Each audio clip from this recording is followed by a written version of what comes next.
Before you put your Jeep project on the road, it's important to inspect safety items like tires and brakes. Let's talk about tires. First thing to check is the most obvious: does it have good tread depth? Most tires have some sort of tread wear indicator, so look up your specific tire. These NDTs have little wear bar indicators. You can see these are well above that, so they're good to go. A quick visual inspection can tell you if they're holding air, but it's always good to throw a gauge on it and make sure they're holding consistent pressure and not leaking down overnight. Moving over to another Jeep in this shop, we can check out the tread depth on these tires, which is excellent, but that doesn't always mean it's a good tire. Unfortunately, many of the Jeeps I see have this problem. These tires are extremely old, and while they're not wore out, they are no longer safe for the road. They have really bad weather checking, or dry rot some people call it. Once these get up to speed, they will likely come apart. It's just not safe to drive on the road anymore. Sometimes an older tire will look good, like this one doesn't appear to have the bad weather checking, but it's still a bad tire. One trick I have to test for that is to remove the air from the tire, and as it squishes, the cracks and weather checking will become more apparent.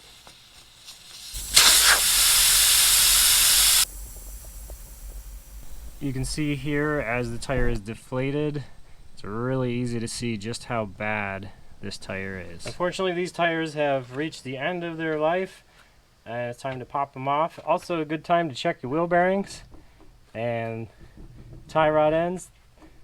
This one is shot, so it's a great time whenever you have your vehicle up to look over everything and make sure it's safe, and make the appropriate repairs based on that. Remember, if you still have original studs, the driver's side will likely be left-hand thread. It'll have an L stamped on the end of the stud.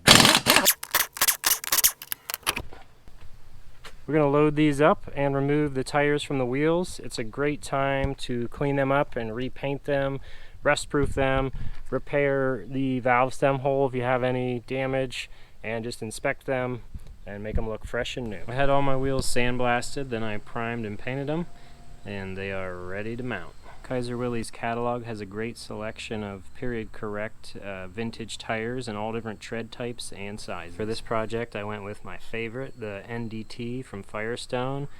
I chose the 716. I also got a set of 4 brand new tubes to go with it.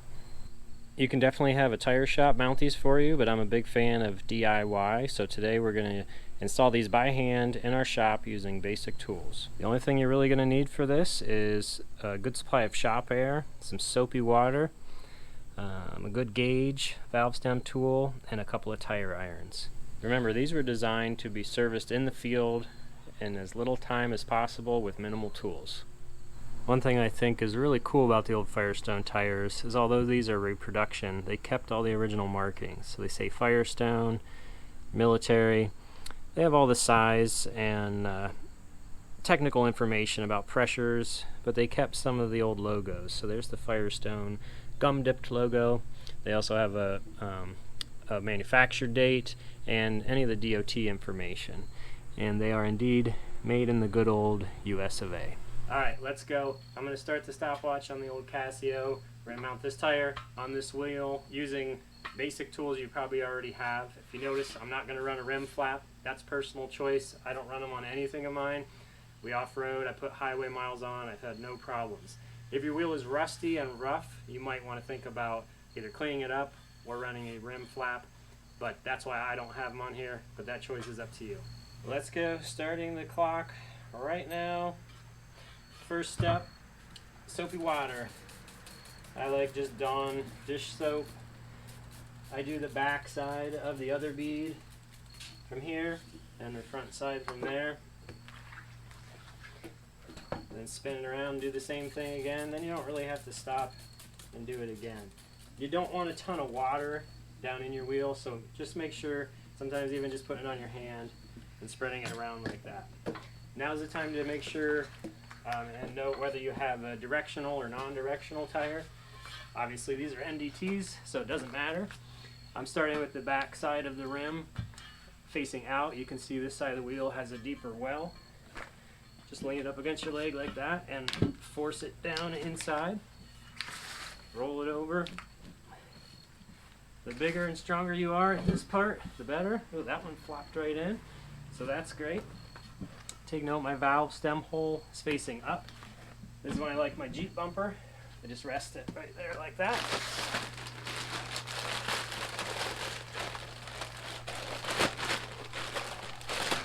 Get your tube. Some people like to put air in them. That's up to you. I don't. Throw it over the wheel. Start the stem through the valve stem hole. Reach through. Take the cap off. Then I like having some sort of valve stem tool that has something to grab onto, because as we do this, that tube might try to fall inside the wheel. So I'm attaching the valve stem tool to the valve, giving it a little wiggle. Now you're just going to, this is kind of an important part, make sure your tube doesn't get twisted or kinked, but I found if you do it this way, it kind of prevents that, because the tube actually fits pretty snugly over the wheel. Okay, so now it's in the valve stem hole.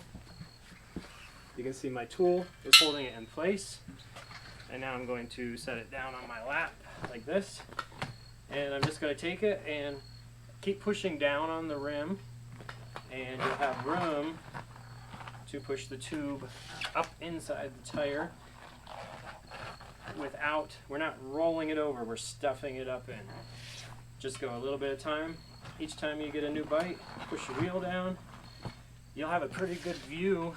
I'll turn around here up top to make sure you're not twisting it. Bunching it is fine. Rolling it and twisting it is not okay. So keep pushing down,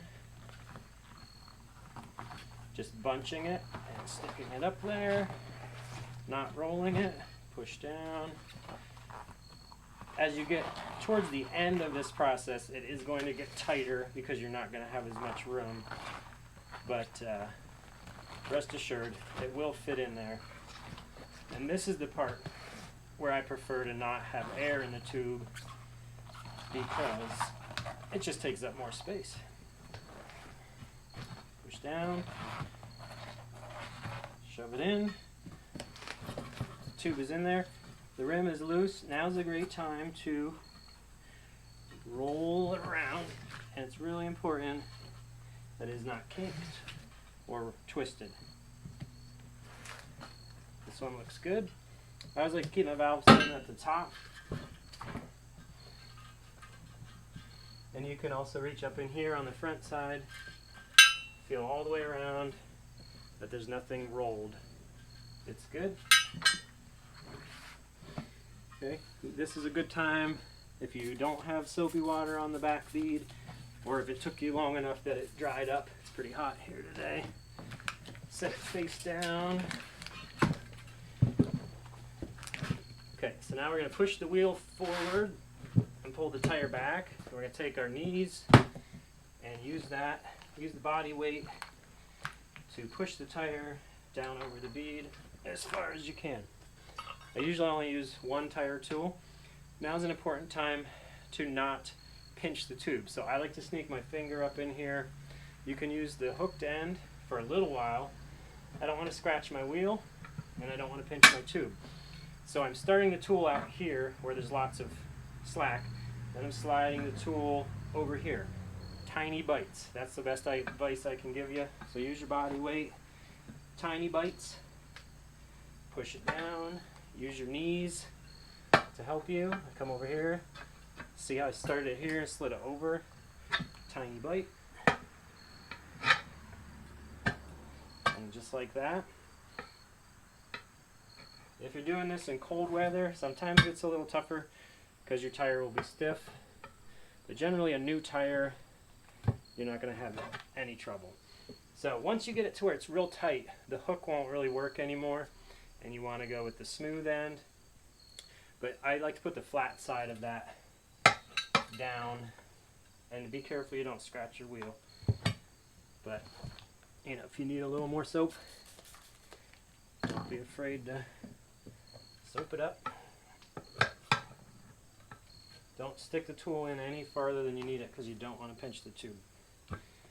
Once you get it to there, give it a pop. Stick it up.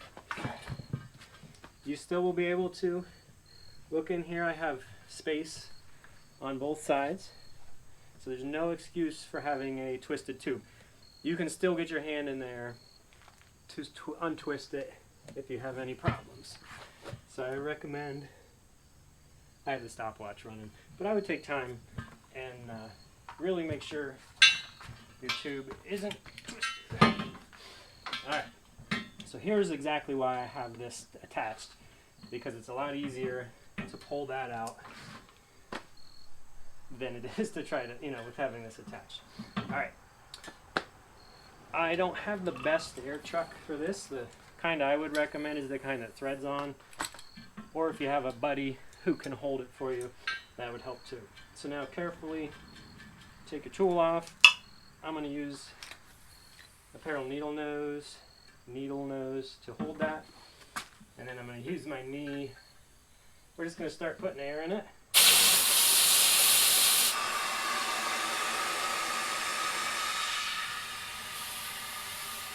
Since we're using a tube, we're not worried about the bead seating. The tube will do that for us.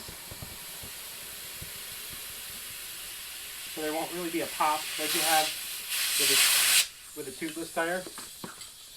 When you let go of this, you may notice that will try to sneak back in. Don't get too stressed about it. You're also going to hear a lot of air rushing out. That's just displacement. It doesn't mean you popped your tube, so don't get too worried about that. Alright, stopping the clock. 7 minutes and 33 seconds. So that's your first one. By the time you get to the fourth one, you're going to be even faster. And by the time you do your next Jeep, you'll have forgotten everything and you'll have to watch this video again. Now all that's left is to pump it up to your desired pressure. I usually start pretty low. I'll put like 10 or 15 pounds in it and then just drive it around the yard for a little bit. That really helps get things seated, helps your tube get situated. And then pump it up to whatever your normal street pressure is. Perfect. Put your cap on. Take off all the silly little stickers. And we are done. You did the hard work. Now comes the fun part.